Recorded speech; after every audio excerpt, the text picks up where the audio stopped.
Telugu cinema ఇండస్ట్రీలో తనదైనటువంటి పాటలతో, folk సాంగ్స్‌తో కోట్లాది మంది అభిమానులను సంపాదించుకున్నటువంటి సింగర్ మంగ్లీ ఇప్పుడు ఊహించినటువంటి చిక్కుల్లో పడుతున్నారు. మనం చూస్తూనే ఉన్నాం రోజు.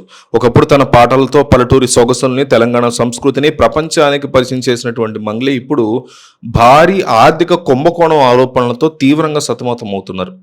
మైక్రో ఫైనాన్స్ పేరుతో జరిగినటువంటి భారీ మోసం కేసులో మంగ్లీ పేరు గట్టిగా వినిపించడం, ఆ తర్వాత ఆమె మీద టాలీవుడ్ నుంచి బహిష్కరించాలనేటువంటి భారీ డిమాండ్ రావడం అనేది సినిమా వర్గాల్లో తీవ్ర కలకలం రేకెత్తిస్తుంది. ఈ పరిణామాలు చూస్తుంటే నిజంగానే ఒక్కొక్కళ్ళకి గట్టిగా షాక్ తగిలేలానే కనిపిస్తుంది.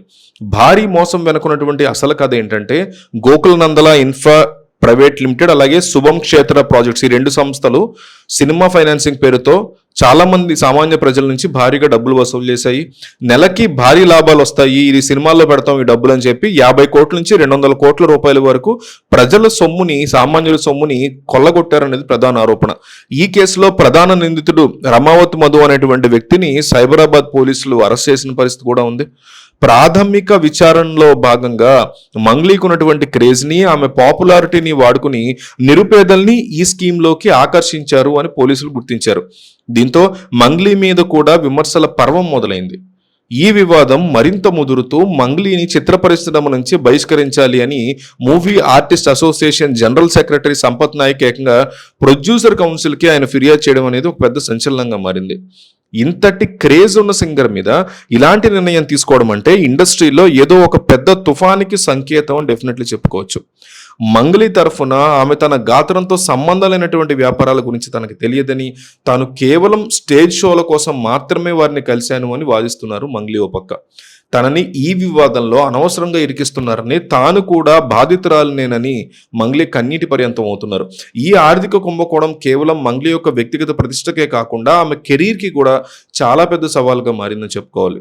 ఎంతో కష్టపడి పైకి వచ్చినటువంటి ఆమె మీద ఇలాంటి ఆరోపణలు రావడం, దానికి తోడు ఇండస్ట్రీ నుంచి బ్యాన్ చేయాలనేటువంటి డిమాండ్ కూడా గట్టిగా రావడంతో మంగ్లీ యొక్క పరిస్థితి అగమ్యగోచరంగా మారిందని చెప్పుకోవాలి. నిజాలు ఏమిటి అనేది పోలీసుల విచారణలో తేలాల్సి ఉన్నప్పటికీ ఇప్పటికే సోషల్ మీడియాలో ఆమె మీద జరుగుతున్నటువంటి చర్చ, ఇండస్ట్రీలో మొదలైనటువంటి రచ్చ, ఇదంతా చూస్తుంటే పరిస్థితి ఎంత తీవ్రంగా ఉందనేది మనకు అర్థమవుతుంది.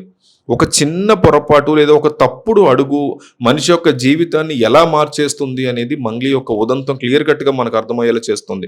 రానున్న రోజుల్లో మరిన్ని సంచలన నిజాలు ఈ కేసులో వెలుగులోకి వచ్చే అవకాశం ఉందని సినిమా విశ్లేషకులు భావిస్తున్నారు.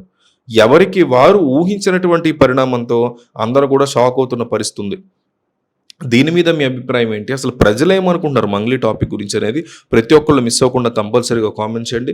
మంగ్లీది తప్పు అని మేము అనుకుంటున్నాము, మంగ్లీది తప్పు లేదు, ఈ రెండిట్లో ఒక్కటి కామెంట్ చేయండి.